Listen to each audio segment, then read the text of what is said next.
سلامونه، زه ډاکټر نوید خپلواک یم او نن د کانګو یا د استفراغ په هکله در سره خبرې کوم. ډیری وخت به مو لیدلی وي چې ځینې ناروغان هر هغه څه چې خوري بیرته استفراغ کوي. که یو غړپ اوبه هم څکي نو بیرته یې وامټینګ یا استفراغ کوي. نن په همدې هکله غږیږو چې استفراغ شدید استفراغات کله یو ناروغ کوي او څنګه یې درملنه وکړو او علتونه یې تر شا څه دي. که د شدید استفراغ یا د شدیدو کانګو علتونه وګورو نو په دوو برخو یې ویشلی شو. انفیکشز ایټیالوژي یا هغه علتونه چې د یو میکروب یا د زهري موادو په واسطه باندې ممکن منځته راشي. په انفیکشز ایټیالوژي کې څه پیښیږي؟ مثلا یو میکروب د بهرني محیط نه راغی هاضمې جهاز ته، هلته یې خپل زهري فعالیتونه وکړل، او یا میکروب په خوړو کې و، هلته یې زهري مواد تولید کړي ول او د استفراغ او د زړه بدوالي سبب وګرځېده. بل یې نان انفیکشز ایټیالوژي ده. که میکروب له بهرني محیطه نه ده راغلی بلکې په داخل د هاضمې جهاز کې ځینې ارګانونه لکه مرۍ، معده، کولمې، پانکریاس، تریخی، په دو کې تکلیف موجود ده، التهاب موجود ده او د هغې د وجې استفراغات کیږي. انفیکشز ایټیالوژي مخکې موږ وویلې کله که فرضاً بهرني محیط کې خواړه خورو او دا خواړه ګنده شوي وي، څنګه ګنده کیږي؟ په خوړو کې میکروب موجود و، میکروب خپل ټاکسینز یا زهري مواد تولید کړل او بعد له هغې موږ دغه ټاکسین انجست کړل، ومو خوړل، نو دا زهري مواد بغیر د کوم قید و شرطه هلته د تکلیف او د استفراغاتو سبب ممکن وګرځي. په هر حال هغه میکروب چې ډیر د دې وضعیت سبب ګرځي هغه سټیفلوکوکس آریس ده یا سټیف آریس. دا د یو میکروب نوم ده. ډیری وخت دا میکروب خوړو خوراکي توکو ته ننوځي، هغه چې مثلا ګنده وي او زنډني وي، هلته خپل ټاکسینز یا زهري مواد جوړوي. دغه زهري مواد که چیرې انجست شول، وخوړل شول، نو د تکلیف د استفراغ سبب ګرځي. یا بکټیریل ګسټروانټرایټس موجود ده. بکتیریا خپله میکروب موږ د خوړو سره وخوړه او هاضمې جهاز ته مو راوړه، هم د معدې د التهاب او د عفونت سبب وګرځېده، هم د کولمو بکټیریل ګسټروانټرایټس. په هغې صورت کې مریض هم استفراغ لري او هم د استفراغ سره ډایریا اسهال هم لري. که چیرې یو څوک شدید استفراغ لري او ورسره اسهالات هم موجود وي، په هغې صورت کې باید په ګسټروانټرایټس باندې شک وکړو، هم د معدې په عفونت هم د کولمو په عفونت. نان انفیکشز ایټیالوژي ډیره مهمه ده. نن په دې هکله یو څه ډیر وضاحت درکوم. که چیرې په هاضمې جهاز کې مرۍ عفوني شي، التهابي شي، نو د دې وضعیت د دوام سبب ګرځي، مریض شدید استفراغ کوي. کله مرۍ عفوني کیږي؟ که چیرې له معدې تیزاب بار بار راجګ شو، د ډیر وخت دپاره راجګ شو، مریض دلجوشي لري، مرۍ ایشیږي، سوځیږي او د دې وضعیت درملنه یې په ټوله کې په سمه توګه ونه کړله، د همدې حالت دوام کولی شي د مرۍ د عفونت یا د اسفیګایټس سبب وګرځي. کله چې مرۍ عفوني شوله یا هغه پیپ چې خواړه له خولې را انتقالوي معدې ته زخمي شو، نو مسلما خواړه چې تیروو یو خو به دردونه کوي، اوډاینوفیجیا به لري او مریض په دواړو حالاتو کې د درد احساس کوي. کله چې ډوډۍ تیروي نو هم درد کوي او کله چې بیرته استفراغ کوي هم درد کوي، ځکه په دې مرۍ کې واړه واړه زخمونه موجود دي او په دې زخمونو چې کله هم خواړه لګیږي د درد او د استفراغ او د زړه بدوالي سبب ګرځي. په نان انفیکشز ایټیالوژي کې یو د مرۍ تکلیف کیدلی شي. همدا رقم اسفیګل سټرکچرز ورته وایي. یو بعضې خلک وي تیزاب اسکلي وي یا ځینې مخرش مواد اسکلي وي، د هغوی مرۍ داسې تنګیږي بالاخره. کله چې مرۍ تنګه شوه، خواړه راځي او په دې ساحه کې بندیږي او بیرته استفراغ کیږي، چې دې وضعیت ته موږ ډسفیجیا هم وایو. ډسفیجیا د خوړو بندېدل د هر ملحوظ پر اساس شوي. په د اسوفیګایټس ترڅنګ یا د مرۍ د عفونتو د التهاب ترڅنګ چې د استفراغ سبب ګرځي بل مهمه علت یې ګسټرایټس یا د معدې عفونت ده یا د معدې میکروبي کېدل دي. کله داسې یو حالت سره مخ کېږو ډیری وخت خواړه بد لګیږي ورسره حساسیت کوو بیرته استفراغ کیږي یا ډیری وخت په معده کې عفونت میکروب زخم موجود وي د هغې د وجې خواړه نه زغمل کیږي. د معدې د عفونت دوه علتونه دي میکروبي د اچ پایلوري په واسطه یې ډیری وخت په معده کې د اچ پایلوري میکروب د سوی هاضمې سبب ګرځي چې خواړه وخورو نو معده درندیږي او حتی ځینې وخت مریض په خپله ستوني ته لاس نه باسي او استفراغ کوي دا خواړه. ګسټرایټس یا د معدې التهاب هم د شدیدو استفراغاتو او زړه بدوالي سبب ګرځي. ورسره هغه ارګان چې ډیر مهمه ده او د شدیدو استفراغاتو سبب ګرځي یعنی که یو غړپ اوبه هم وڅښو بیرته استفراغ کوو او ورسره شدید د معدې په ساحه کې د درد احساس وي اپیګسټریک پین د شدید درد ترڅنګ مریض شدید استفراغ هم لري. ښه دغه کوم درد چې فی الحال پرې غږیږو د پانکریاس د غدې د وجې ډیری وخت په پانکریاس کې عفونت موجود وي اکیوټ پانکریاتایټس یا دفعتاً د پانکریاس غده التهابي کیږي عفوني کیږي میکروبي کیږي ورسره د معدې ساحه یا د خېټې پورتنۍ ساحه شدید دردونه کوي او دغه دردونه مستقیما د ملا طرف ته ریډیشن کوي یا حرکت کوي یا احساس کیږي. که چیرې کوم مریض شدید استفراغ لري د معدې په ساحه کې شدید درد لري یا په اپیګسټریم کې او درد مخامخ ملا ته حرکت کوي نو دا د پانکریاتایټس یا د پانکریاس د غدې عفونت ده او دا یو بیړنی وضعیت ده باید مریض په هر حالت چې وي منیجمنت یې وشي. لومړی باید موږ بستر کو په بستر کې هم NPO نل پر اورال هیڅ هم باید ونه خوري یو غړپ اوبه هم باید ونه څښي. ټوله معالجه یې باید آی وي روټ یا انټراوینس روټ یا د رګ د لارې وشي که دوا دی او که غذایي مواد دي ځکه تر هغې چې د پانکریاس غده التهابي وي هر هغه څه چې مریض خوري استفراغ کوي نو بهتره ده چې د رګ د لارې خوراکي توکي ورکړو. بل هغه څه چې د شدیدو استفراغونو او زړه بدوالي سبب ګرځي په ناروغانو کې هغه د تریخي یا د صفرا کیسې عفونتونه دي. که چیرې تریخه یا د صفرا کیسه عفونت ولري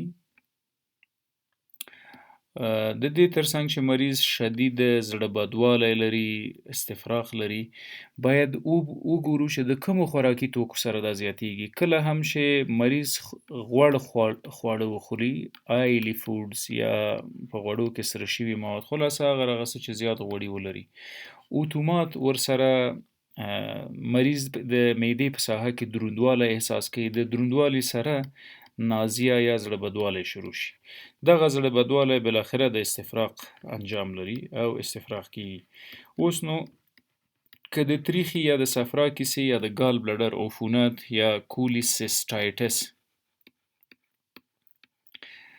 دوامدار وي دفعتاً نه وي پیدا شوی په هغې صورت کې ډیری وخت زړه بدوالی منځته راځي اما دغه زړه بدوالی ډیر زر په استفراغ نه تبدیلیږي. ولې که چیرې په صفرا کیسه کې یا په تریخي کې اکیوټ کولیسیسټایټس موجود وو اکیوټ کولیسیسټایټس یا په حاد ډول په دفنتني ډول باندې د صفرا کیسه یا تریخي عفونت وکړو التهاب یې وکړو په دې حالت کې خو د زړه بدوالي ترڅنګ مریض یو ډیره شدیده تبه لري های ګریډ فیور د دې تبې سره د مریض هډوکي درد کوي وجود یې لړزیږي یخې کیږي او شدید درد لري د خېټې په ښي پورتنۍ ساحه کې ښي اړخ د دې پښتیو لاندې په دې ساحه کې رایټ هایپوکونډریل پین شدید درد لري. دغه درد د عمیق تنفس سره زیاتیږي او که چیرې دا ساحه ډاکټر کیکاږي یا مریض کیکاږي نو درد زیاتیږي. دا هغه دردونه دي که ورسره استفراغ او زړه بدوالی و نو باید پوه شو چې اکیوټ کولیسیسټایټس یا د صفرا کیسې عفونت منځته راغلی ده. ښه راځو دې ته چې دغه استفراغ څنګه کیږي بالاخره، یعنی که موږ استفراغ وڅېړو یو ناروغ کله استفراغ کوي. دا ټول موږ په مغزو کې یوې ساحې ته میډولا وایو. دا که فرضاً د ملا تیر وي، د ملا تیر نه پورته دې ساحه کې برین سټیم موجود ده، او د برین سټیم یو غړي ته موږ میډولا وایو. په میډولا کې ایمیټک سنټر موجود ده یا د استفراغ مرکز موجود ده. کله چې هم استفراغ کیږي، یعنی خوړل شوي خواړه بیرته سرچپه حرکت کوي او د وجود راوځي، دغه سرچپه حرکت د اعصابو د خوا تنظیمیږي، ځکه د دې دپاره یو مخصوص سنټر ایمیټک سنټر موجود ده. که فرض مثال د هاضمې جهاز په نظر کې ونیسو، د ویګس په نامو یو عصبي رګ ده. دغه ویګس عصبي رګ سیده د هاضمې جهاز نه راځي ایمیټک سنټر ته، او د ایمیټک سنټر ته هغه انګیزې راوړي چې د وجې زړه بدوالی یا نازیه شروع کیږي. درست؟ د دې زړه بدوالي انګیزه یا خبر د اعصابو موټر کارټکس یا سریبرل کارټکس ته راځي، یا هغه ساحې چې له کوم ځای نه فرمانونه صادریږي چې په وجود کې څه تغییرات باید راشي. دغه ارتباط د دې دا سور چې کوم ګوري دته موږ لیمبیک سیستم وایو. لیمبیک سیستم د دې ساحې نوم ده. نو د عصبي رګونو په واسطه فرضاً که هاضمې جهاز په نظر کې ونیسو، هغه د زړه بدوالي انګیزې راځي لیمبیک سیستم ته. لیمبیک سیستم یې د اعصابو کارټکس ته ورکوي، او اعصابو کارټکس بیرته د لیمبیک سیستم په واسطه باندې انګیزې را انتقالوي. چیرته؟ هاضمې جهاز ته. لومړی چې په هاضمې جهاز کې کیږي، ریلکس کوي. کوم ځای؟ سټمک یا زموږ معده ریلکس کیږي. ریلکس سټمک مسلز. په معده کې چې څومره عضلات دي هغه سستیږي. د چا په واسطه؟ د اعصابو په واسطه. دا یوه پروسه. کله چې د معدې عضلات سست شول، د معدې او د مرۍ ترمنځ دا ساحه، دا د ټون یا هغه شخوالی زیاتیږي. صحیح؟ د څه شي ټون یا شخوالی زیاتیږي؟ د ګسټرو اسافیګل یا لوور اسافیګل ریفلکس، وبخښئ لوور اسافیګل سفنکټر لیس. د معدې عضلات نرم شول، د معدې او د مرۍ ترمنځ دا شیردان یا د مرۍ خوله وازه شوله. دلته څه کیږي؟ ګلوټیز یا هغه لاره وکل کارډ او ګلوټیز بندیږي. خلاصه تنفسي سیستم ته چې کومه مجرا روانه ده، هغه کومه لاره وازه شوې ده هغه بندیږي چې د استفراغات تنفسي سیستم ته ننوځي او اسپریشن نیمونیا منځته جوړ نه کړي، یا اسپریشن بلاکیج منځته جوړ نه کړي. نو بل تغییر چې راځي همدغه اعصاب دي چې اول د معدې عضلات واخیستل، ټولې سست کړل، ریلکس کړل. درست؟ بعد له هغې د معدې او د مرۍ ترمنځ دا شیردان، دا ساحه هم وازه کړه. په معده کې موجود مواد پورته حرکت کوي. څنګه دا حرکت کوي؟ د دې حرکت دپاره لومړنی کار چې کیږي، ډایافرام یا حجاب عاجز یا هغه پرده چې د سږی له معدې او ځیګر جلا کوي، دا پورته جګیږي، وبخښئ لاندې تقلص کوي، او ابډامینل وال یا د خېټې د عضلاتو تقلص، یا په ټوله کې د نس دیوال کنټرکشن کوي، داخل طرف ته ورځي، او څه مواد چې په معده او په کولمه کې موجود وي هغه پورته حرکت کوي، او بالاخره په دې ډول باندې استفراغ کیږي. معنا څه ده؟ له هاضمې جهاز که فرضاً استفراغ کیږي له جی آی ټي، د ویګس په نامو عصبي رګ د استفراغ انګیزې وړي لیمبیک سیستم ته، د اعصابو یوې برخې ته. د لیمبیک سیستم وبخښئ دا ایمیټک سنټر ته ځي یا د استفراغاتو مرکز ته. د استفراغاتو مرکز نه بالاخره ځي ایمیټک سنټر ته.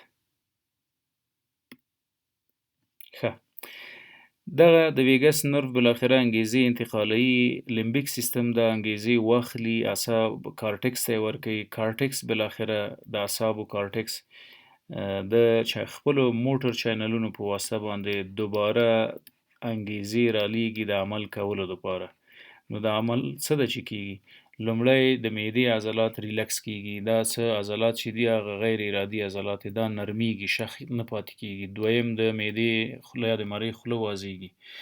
دریم ورسره په ستوني کې چې هغه وړه ژبه ده او وکل کارډ دا اخلي، یو تنفسي مجرا بندوي او بل هغه صاف هارډ پلیټ چې کوم ده هغه پورته د پوزې یا مجرا بندوي. خلاصه دا غذایي توکي همداسې له معدې او له کولمو پورته حرکت کوي د حجاب عاجز او د دغه د خېټې د عضلاتو د تقلص په واسطه باندې پورته ځي او هر څه بیرون راوځي. ښه، کله دا حالاتو سره موږ په شدیده توګه مخ کېږو، کله چې د پنکریاس غده التهابي یا ورسره پولیسیسټایټس د صفرا کیسه عفونت ولري، یا په ټوله کې د معدې عفونت موجود وي او یا د مرۍ عفونت موجود وي. تر ټولو دردمن او شدید حالت دا دواړه ده، د پنکریاس د غدې عفونت او د صفرا کیسې عفونت. مننه.